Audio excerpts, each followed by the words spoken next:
श्री राधा कृष्ण भगवान की जय। मूकं करोति वाचालं पंगुम लंघयति गिरं यत्कृपातमहं वंदे परमानंदम माधवम। आज मैं आपको अपने चैनल के माध्यम से, यूट्यूब के माध्यम से एक भगवान की मनोविनोद की कथा सुनाऊंगा। इस कथा में होता क्या है कि भीमसेन, जो कि पांडवों के भाई हैं, एक बार भगवान श्री कृष्ण ने भीमसेन को न्योता भेजा कि भैया भीमसेन पधारिए और मैं आपके साथ भोजन करना चाहता हूँ, आपसे मिलना चाहता हूँ। महाराज जन्मेजय को ये कथा सुनाते हैं और कहते हैं कि जब श्री कृष्ण ने भीमसेन को भवन में प्रवेश करने से मना करवा दिया। अब ये बड़ी ही विचित्र कथा है। होता क्या है कि भगवान श्री कृष्ण द्वारिका में रहते हुए इन सब बातों के आदी हो गए कि राजाधिराज भगवान की जय, श्री द्वारिकाधीश भगवान की जय, योग योगेश्वर भगवान की जय। ये सारी उपाधियां ठाकुर जी को उतनी प्रिय नहीं है जितनी कि जब उनका भक्त ठाकुर जी को गुस्से में भर के कुछ अनाप शनाप बातें बोल दे। भगवान श्री कृष्ण द्वारिका में रहते हुए ये सारी बातें सुनते हुए शायद ऊब गए थे। तब उन्होंने हास परिहास के लिए भीमसेन को न्योता भिजवाया। जब भीमसेन द्वारिका के महलों में आ गए और प्रवेश करना चाहते थे, तब उन्हें गेट कीपर्स ने रोका। तैश में आके भीमसेन ने कहा कि हे सैरंध्री, यह तो बताओ कि यदि माधव श्री कृष्ण मेरी अवहेलना करके अकेले भोजन करने लग गए हैं, तो क्या वो यहाँ क्या करना चाहते हैं? आखिर उन्होंने बुलवाया क्यों था? क्या देवकी क्या देवकी देवी की मृत्यु हो गई है? अब आप सुनिए, ये शब्द क्या कोई, मतलब हम आप कोई भगवान से बोल सकता है? परंतु ये रिकॉर्डेड शब्द हैं भगवान को जो भीमसेन ने कहे हैं। और अब आप सुनिए शब्द भीमसेन के कि उन्होंने कितने कठोर शब्दों में इनको बातें बोली हैं। और ये सारी बातें सुनने के लिए ही ठाकुर जी ने उनको न्योता भिजवाया था। क्योंकि देवी की मृत्यु हो गई है या सत्यभामा का स्वर्गवास हो गया, अथवा इस राज्य में मेघों ने जल की वर्षा करना बंद कर दी है क्या, जिससे अन्न की वस्तुएं महंगी हो गई हैं, अथवा किसी राक्षस ने इनके पुत्र और पौत्रों को बलपूर्वक संहार कर दिया। ये श्री हरि स्त्रियों के साथ भोजन करना पसंद करते हैं क्या, जो तुम मुझे रोक रहे हो?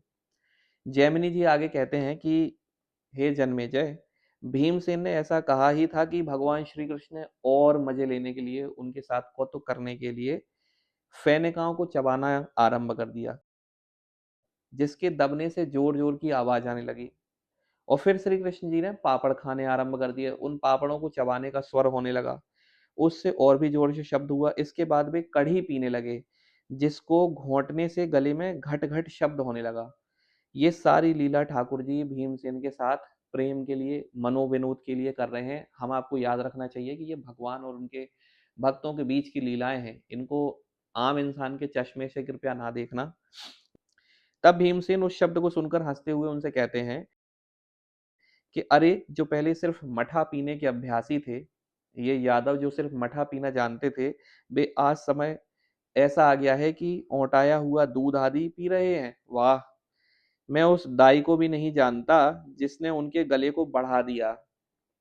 यदि पता लग जाए उस पापनी दाई का, तो मैं नाक ही काट लूं, अथवा उसका वध कर डालना ही उचित होगा।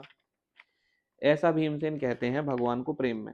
ना जाने उसने इनके गले में अंगूठा डालकर उसे कितना बढ़ा दिया, या मूसल या हल डालकर बढ़ा दिया। परंतु जब भगवान श्री कृष्ण ने इनकी बातें अनसुनी कर दी और भगवान अपनी लीला कंटिन्यू करते हैं, तब पांडुनंदन भीमसेन फिर से कहते हैं कि तुम्हारे गले में बड़ा कुछ अटक गया है क्या? तुम्हें तो अभ्यास है जगतपति योग योगेश्वर भगवान ठाकुर जी, बड़े बड़े पहाड़ों को निगल जाने का, इस सारी सृष्टि को खा जाने का, इसलिए तुम्हारे गले में ये कड़ी तो क्यों अटकेगी? पर आज ये चीज देखकर, आज ये बात देखकर मुझे दुख है। परंतु गोविंद, उस प्राचीन अभ्यास के कारण कहीं अपने कुटुंबियों को मत खा जाना। पा लिया और आश्रयहीन हो जाएंगी मेरी माता कुंती, इसलिए मेरे साथ साथ तुम उन्हें भी खा लेना, ताकि तुम्हें संतुष्टि हो जाए। अब ये सारी बातें भीमसेन उनसे कहते जाते हैं। परंतु जब भगवान श्री कृष्ण ने देखा कि भीमसेन तो समझ ही नहीं रहे कि वो उनके साथ लीला कर रहे हैं, और ऐसी ही अनर्गल बातें मुस्कुराते हुए अब उनसे बोलते हैं। भगवान कहते हैं कि हे भीमसेन भैया, तुम्हारा स्वागत है। महाराज युधिष्ठिर कुशल से तो है ना? दूसरों को मान देने वाले वीर आओ, मैं तुम्हारे साथ भोजन के लिए कब से बैठा हूँ।